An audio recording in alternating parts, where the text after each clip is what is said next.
Hello, I'm Bob Orlando. Since the introduction of Indonesian fighting fundamentals in 1996 and its companion video, Fighting Arts of Indonesia, in 1997, I've received numerous requests and suggestions that I put together a, quote, advanced legwork video. I've been reluctant to do this because deep down inside I felt the Langkah drills we practiced still had everything we needed in regard to legwork. That is still true. However, our insights into the Kuntao Silat legwork we practice have grown, and perhaps detailing that information will qualify as sufficiently advanced for all those who have requested it. In my first video, Fighting Arts of Indonesia, we introduced you to fighting principles, or fundamentals, of Indonesian fighting arts, Pukulan Pencak Silat and Chinese Kuntao. In my last video, Reflex Action, the focus was on developing primarily hand skills. This video is intended to complement reflex action by providing several training drills for developing highly effective leg work. Like reflex action, this is a drill-focused video. As such, the emphasis is on training drills that develop the reflexes, skills, and conditioning necessary for use in combat. Because this is a drill-focused video, recognize that not everything you will see here has, quote, direct self-defense application. We will, of course, show you techniques that use the movements and motions taught in the drills, but I caution you, as I have in all my videos, don't fixate on the techniques. If you like the techniques, if they look cool, then learn the drills. The techniques work because of the legwork skills and reflexes developed in the drills. Doubtless, that fact will still be lost on some who will ask, show me some leg techniques. My answer is, show me your hand techniques. I'm not being cute here. No, the closer anyone gets to 60, the less likely you'll ever be cute again. No, my answer is based on the fact that you can take practically any hand technique and apply this leg work to it. For example, we have a technique we call ragdoll right. Let's look at that technique and see how we can apply leg work to it. This is my friend Bob Smallwood. He's going to throw a punch the way you typically see it in most karate schools. We'll do it on this side and then we'll do it on the other side. So as Bob punches and I move in and I strike and I hit this and I swing it around. Okay? Very good technique. We call it ragdoll. Turns a person into a ragdoll. He fires with a punch, move in, hit, and swing it around. Again, it's a really good technique. And if I want, I can add my legs to it. Heck, I'm already in position. If his leg was in this position, I could add my legs to it. The problem is that it's a really poor demonstration because Bob's punch is unrealistic. Nobody in the West punches like this. What Bob fed me was primarily a training punch. It's intended to help the beginning student learn a technique without having to concern themselves with their own leg positions or their opponents. Let's try the technique again.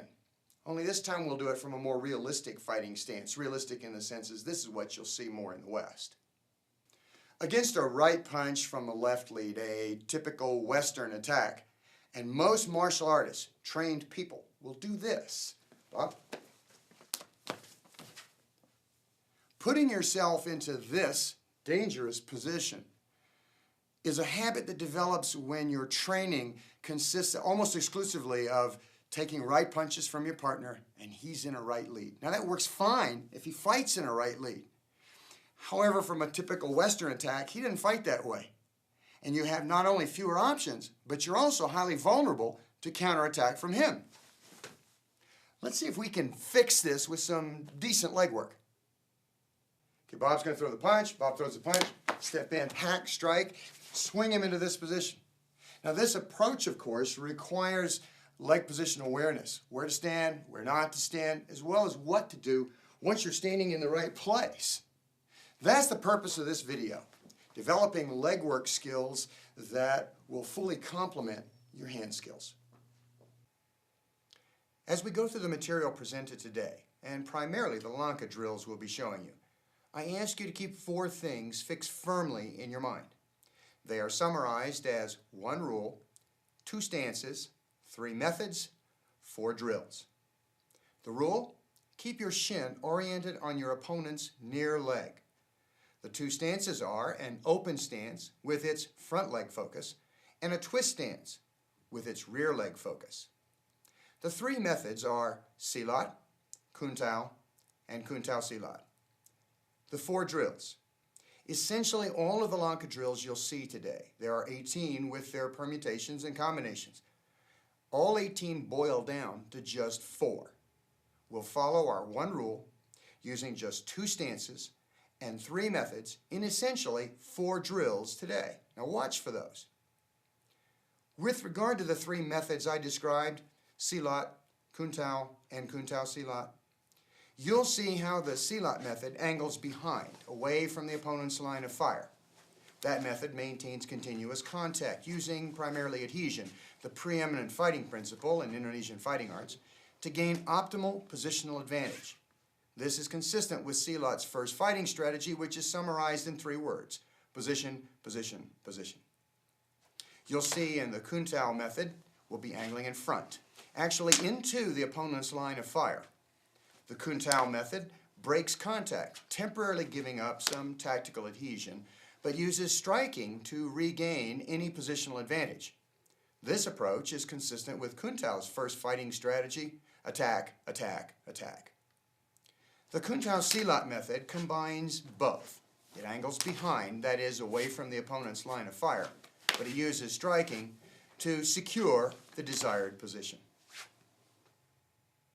I labeled those methods, Silat, Kun-Tao, and Kun-Tao Silat, simply to make learning them easier. I say the first method is Silat because it exemplifies characteristics, principles, and strategies prominent in Silat, not because all Silat players move like that. To say Silat players always angle behind, or Silat players do not use striking to set up their position, would be totally inaccurate. Likewise, labeling the second method as Kun-Tao is correct only in the sense that, like the Silat method, it too exemplifies characteristics, principles, and strategies prominent in Kun-Tao, not because all Kun-Taoers move or fight that way. The same is true for the Kun-Tao Silat label. To say Kun-Tao Silat players combine characteristics of both all the time would be oversimplification in the extreme. Further, no method is superior to any other. Sure, I have my preferences, my favorite way of doing these movements, but I recognize the value in them all. Therefore, I practice them all, not just my favorites. Finally, a few words about the origin, application, method, and purpose of the legwork you'll see today. The origin, Pukulan Pencak Silat. The application, Kun-Tao Silat. The method, Old Style, Dutch Indonesian. The purpose, self-defense. Let me explain. Without question, the legwork skills in the Lanka portion of this tape come from Pukulan Pencak Silat. They are, however, what I call stand-up Lankas, for they come from Silat practitioners who preferred standing up in a fight. There are lots of styles of Silat. Some fight low to the ground, while others fight standing up. Ours are based on the latter. The application, the style, the implementation, in other words, the way it's done, is Kun-Tao Silat. That Kun-Tao Silat is my take on how my teacher Willem de Toires applies his legwork. Again, that's my take. Blame me, not Willem, if you disagree with either my application or the interpretation. I can handle it. I got broad shoulders. The method, I said, is Old Style, Dutch Indonesian. By that, I mean a method of fighting that is based on pre-World War II, non-mystical and highly practical fighting principles and assumptions. I single out Dutch Indonesians not because I am enamored with them or I think them supermen. I definitely do not. No, I single out Dutch Indonesians because theirs is a truly unique ethnic group whose cultural and philosophical blend of West and East provide a distinctly different perspective when it comes to Asian fighting arts. Stand-up Lankas are just one such example of that Eurasian perspective. I said the purpose of the material presented here is self-defense. That means everything I share with you today contributes to the development of effective self-defense skills. Nothing is done because it is traditional. Nothing is done because it is exotic or because it looks cool. The fact is, I live and work in an urban environment. If I cannot do this stuff on concrete, the most likely mat I'll have to play on, then you won't see it here today. Okay, quick definition of terms, and we dive into the lankas. There are 4 terms you'll hear me use with regard to how and where your feet move. They are shuffle, step, crossover, and C-step.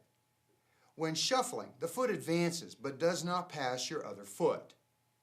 A step is a motion where the foot also advances, but in this case, it passes the other foot. A crossover is a lateral shuffle that crosses over an imaginary baseline.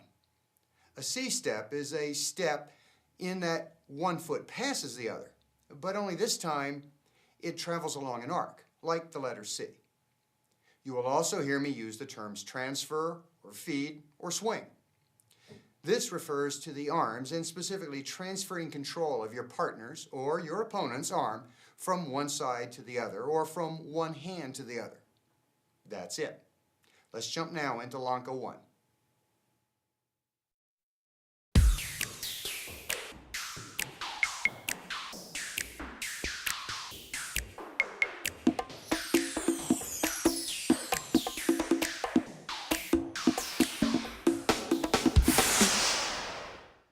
This is my good friend Doug Betts. He owns a school in Boston. We'll work the drill a few times going back and forth, and then we'll break it down for you afterwards. Okay, Doug, come on down here. Give me your right foot forward. All right, I start here from the lock-in position. It's just an easy place to start. You can start with either leg. We're right side forward school, so we'll do it from the right, go back and forth.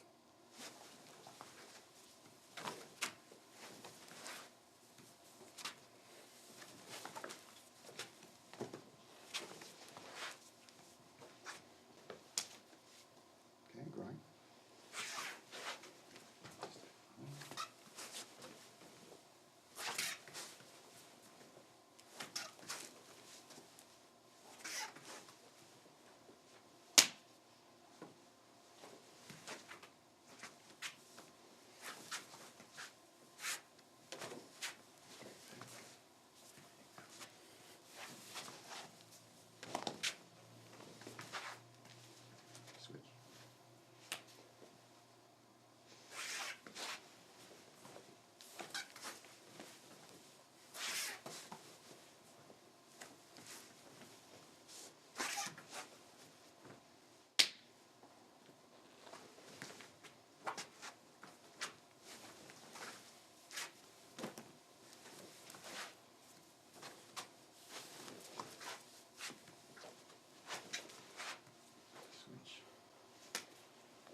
Let's see if we can break that down for you now and give you some of the details. The window of opportunity for using this is early, mid, or late game. The stance, as you can see, is open. Leg contact is shin on shin. It's right on right or left on left. In other words, it's like leads. The risk factor for this is high, 4 out of a possible 5. Combat potential, however, is very high, 5 out of a possible 5. That's the overview. Let's break that down and see how these parts come together. Starting off in this position, you can start in the left lead, you can start in the right lead. Either way, you have to be in like leads. Start in this position, got my arm anchored in here, pressing on him. Once I apply the grind, he backs up, feeds a punch, and I'm going to swim inside of it. There was no breaking of the contact, just feed it through. I line everything up. I've now got this alignment with my body. You want sort of a triangle effect here. You're going to take half of it away and cover higher. I come in and I make my lock and I grind. Once I grind, and see here I'm stepping on his foot. That's not a problem. That's actually indicating that I'm moving in so close that I'm not letting a caterpillar, an inchworm effect pop up in here. That's not a problem. When I feed it across, I put my lock in, I make whatever adjustments are necessary at this point. When I'm ready to go again, I grind one more time, he fires the punch. I'm going to slip. I can pick up the arm outside, but relative to where my arm was, I'm picking it up here, sticking to it. There was none of this, just stick to it. Feed, line it up, lock in, make whatever adjustments. Once I get the position, Then I apply the pressure. So it's as he feeds me the punch. Now, if you've watched it before, you may have noticed that we're just making a zigzag pattern across the floor. To help you visualize it, it's kind of hard on this solid blue mat. Let's lay a pattern down so you can see where we're moving and our body position relative to that pattern. This is the basic pattern. Here it is, lined up on the floor. We'll walk this drill once more, I'll do it with Rick, using this as a visual aid. Watch this. Rick? Just going to take it slow and smooth. And grind, he backs out, picking it up, feeding it across, put the foot in position, line up. Grind, picking it up, angling toward his backside, smothering his arm, feed. So you can see how I moved out on this angle. Lock in the foot, bury it down.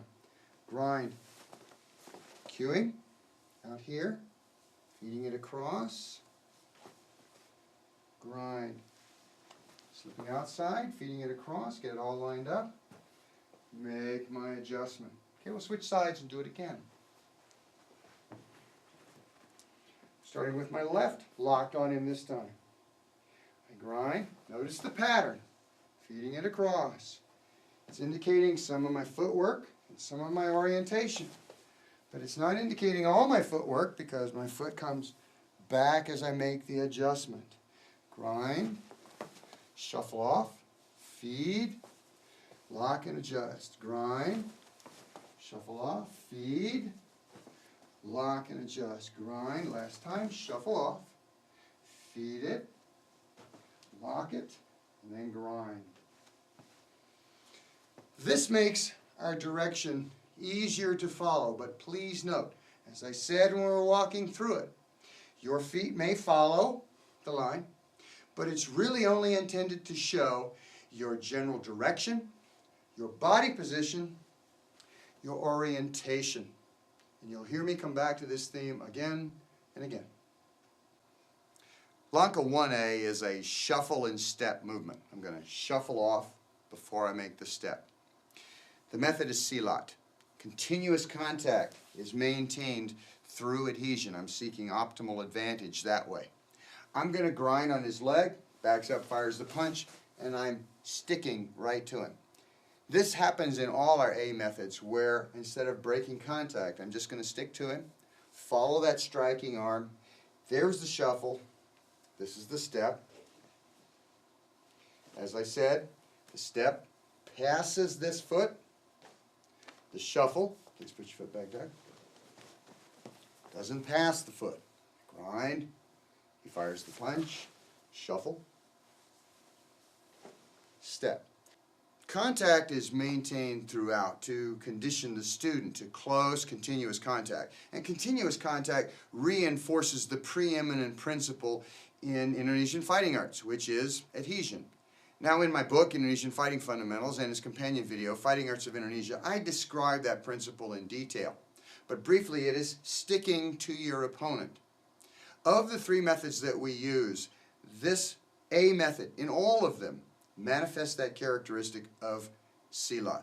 It sticks to it, just like Velcro. Whack. The window for Lanka 1 is the early game. When I say early game, I mean the initial seconds of a fight. For example, Doug fires a punch, boom, that's early game. Anything after that is mid to late game. In Indonesian Fighting Fundamentals, I point out that the preeminent fighting strategy of silat is summed up in 3 words: position, position, position. Here's an example of that. I've immediately taken this position on him. My shin is already oriented on my partner's. I've positioned myself where I can maximize my firepower and minimize my vulnerability. I may not immediately press my advantage here. I may not even be in physical contact with him at this point in time. But I've already taken the positional high ground, so to speak. Risk factor and combat potential. On a scale of 1 to 5, the risk factor for Lanka 1 is a 4. The risk is high because my opponent can do to me what I can do to him. On the other hand, the combat potential is even higher. It's 5 out of a possible 5. This is because of the fact that I can inflict damage on him immediately, and I can do so with relative ease. Doesn't make any difference how I'm going to tackle this. I use a scale of 1 to 5 here to give you a more precise gauge, something better than low, medium, and high. Besides, I'm a computer nerd and I like numbers. But this way you can gauge 1, 2, 3, all the way up to 5. This is maximum firepower on him. Like I said, I like numbers. While we're on the subject of combat potential, I really need to share a few words about the alignment and the leg pressure and the contact that you're making. You can do Lanka 1 in basically 2 ways. You can either go shin on shin grind, or you can go knee on leg attack. And both have advantages and disadvantages. Using my knee to attack his leg takes advantage of greater leverage. The leverage from here to here, and I'm really concentrating right here. Therefore, I have more force that I can drive into him. The disadvantage is I lose roll ability. Now, the other thing is that I might press for here and slip off. That might be kind of nice. I can use roll ability then, but it does affect your plan, and you want to go with what you're comfortable with, what you've trained to do. If surprises tend to get in the way. If I go for the grind method, my foot might adjust a little bit here, but instead of going knee here, I'm now going to focus on shin grind. Notice that it positions my knee a little deeper. Here my knee is on his, here my knee is deeper. So I'm able to roll, or I can grind, roll it one way, roll it back the other. They both work well. You just pick whichever one you want to use and work on that. I've had students stick with the grind and then switch to the knee contact, and others go the other way around. Try them both. Use the one you prefer. Let the switch happen when it does. I said in the introduction that these methods are